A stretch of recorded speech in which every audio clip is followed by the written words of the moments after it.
araw ng paglikha, siya'y naroon na. Ang kanyang pag-ibig ang ilaw na sumikat sa dilim. Bawat bituin sa kalangitan, bawat bulaklak sa lupa, ay ginawa niya para ipakita kung gaano kita kamahal. Hindi mo makikita, ngunit naramdaman mo siya sa hangin na humahaplos sa iyong mukha, sa pagbuhos ng ulan na nagpapalakas ng lupa, at sa liwanag ng araw na nagbibigay ng buhay. Oh, ang pag-ibig ng Diyos ay walang katulad. Hindi na ubos, hindi nagbabago, tuloy-tuloy lang. Mula noong unang araw hanggang sa huli ng panahon, ikaw ay kanyang binibigyan ng pag-asa at pag-ibig na tunay.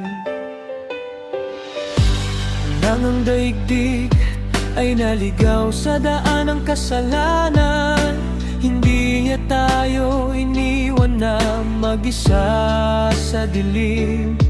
Ibinigay niya ang kanyang anak na si Jesus para iligtas tayo at ibigay ang buhay na walang hanggan. Sa krus na matigas, doon niya ipinakita ang pag-ibig na handang mamatay para sa atin. Hindi tayo pinarurusahan sa ating mga sala, kundi binigyan ng pagkakataong mabuhay muli. Oh, ang pag-ibig ng Diyos ay walang katulad. Hindi na uubos, hindi nagbabago, tuloy-tuloy lang.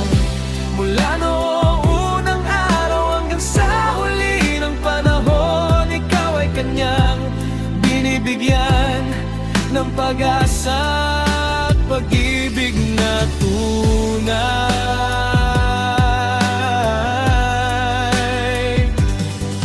Kung ikaw ay nasasaktan, kung ikaw ay nalulungkot, siya yan, yakap ka niya ng mahigpit. Kung ikaw ay naliligaw, hindi mo alam ang daan, ang kanyang pag-ibig ang ilaw na gagabay sa'yo.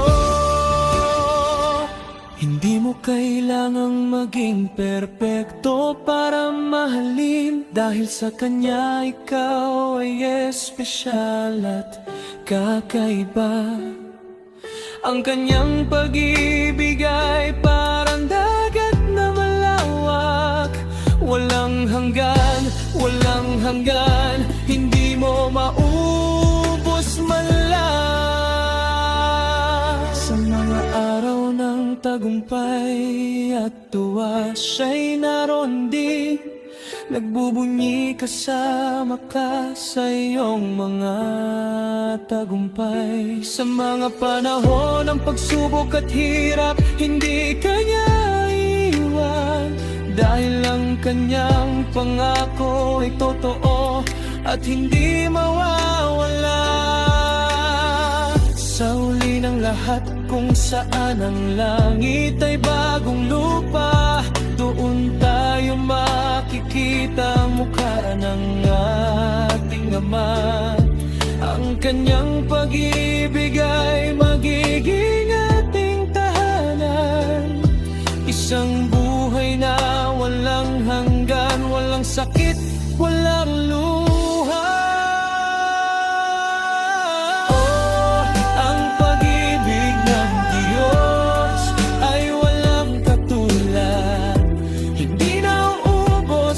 Nagbabago, tuloy